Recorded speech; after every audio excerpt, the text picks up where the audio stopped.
This is Avery Morgan Rasmussen. She was born January 19th, 2009.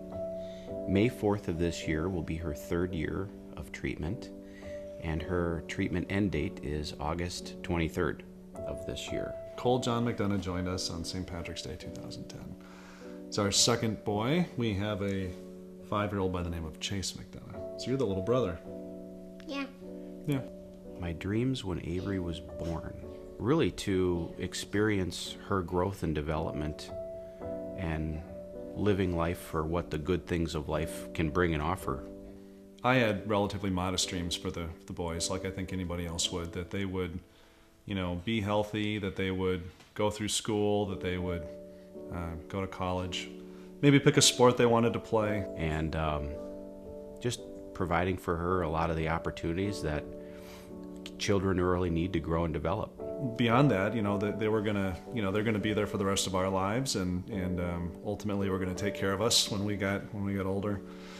Cole was 2, and we started noticing some things, like he had night sweats, and eventually he had temperatures that didn't really break, and so we took him into the hospital in January of 2012, I guess. And a couple months before his 3rd birthday, he was diagnosed. With Avery's diagnosis, you really, as a parent, we've really become aware that tomorrow isn't ours. And the dreams that we have really shouldn't be so far out. They really should be experienced, here and now. Because, May 3rd of 2011, when we went to bed, we were worried about the same stuff that everybody else worries about. And little did we know, we were going to get news that would rip our faces off the next day. But there's a kind of a rush of emotions when you hear it. I thought about, obviously, him and his life and his health.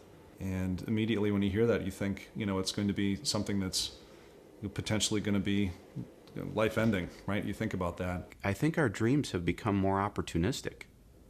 I think knowing how fragile life is and how your life can change literally overnight, that there were things that we didn't think we could do.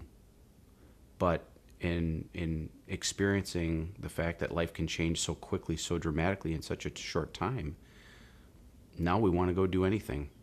Once I learned enough about leukemia, none of the dreams that I had for him before the diagnosis changed. I expect that those things are going to happen.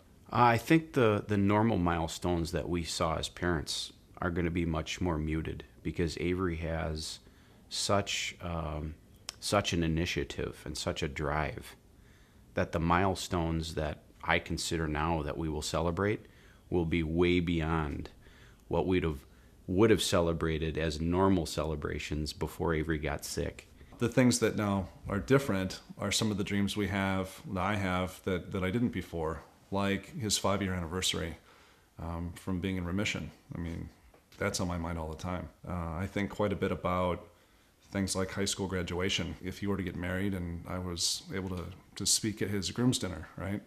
That would be another example of him making it, right? So those are dreams I don't think I really thought about beforehand, but I did afterward, just because him being a part of our life is so important.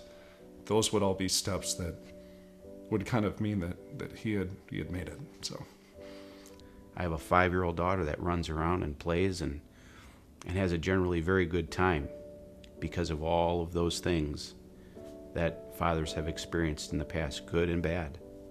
And you think about what it would have been like to get that diagnosis 40 or 50 years ago and basically be told there's nothing you can do. With all sincerity, it wasn't for naught. What you went through and what you experienced was a legacy that we have inherited today. What it would have been like to go through that, especially now looking back, that there's been a path figured out. And so hey, sweetheart. I look at those people and I say, thank you for all the time and effort and resources and the emotion you poured into that fight, because we're now in a place where we're gonna be okay. Interestingly enough, before I got involved with LLS, I didn't even realize all of the things that we were receiving that LLS had championed in an effort for us to have a better treatment for. I think it's tremendous what LLS has done, right? Raising $1 billion to combat blood disorders is an amazing figure. It's been a tremendous organization to work with, and both the people and the mission. And we all hope and are working for cures to these types of cancers and all cancers, but it's been elusive. So we can't really let our foot off the gas. We can't really give up and say, look at all the progress that's been made. We're getting there. It's just a matter of time now. I think now it's just as important or more important to continue to really, really get aggressive in finding these treatments and cures.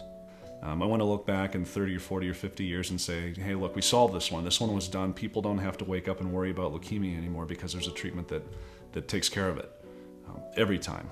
And so I think that's going to be something I'm hoping comes out of this. I hope that people see that as an important mission.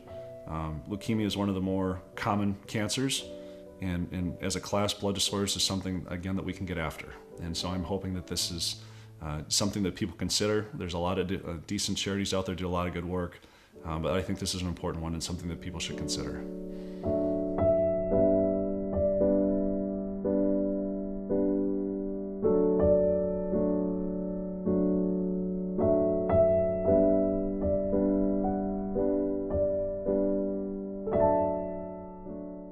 Cancer ends with me. Cancer ends with me.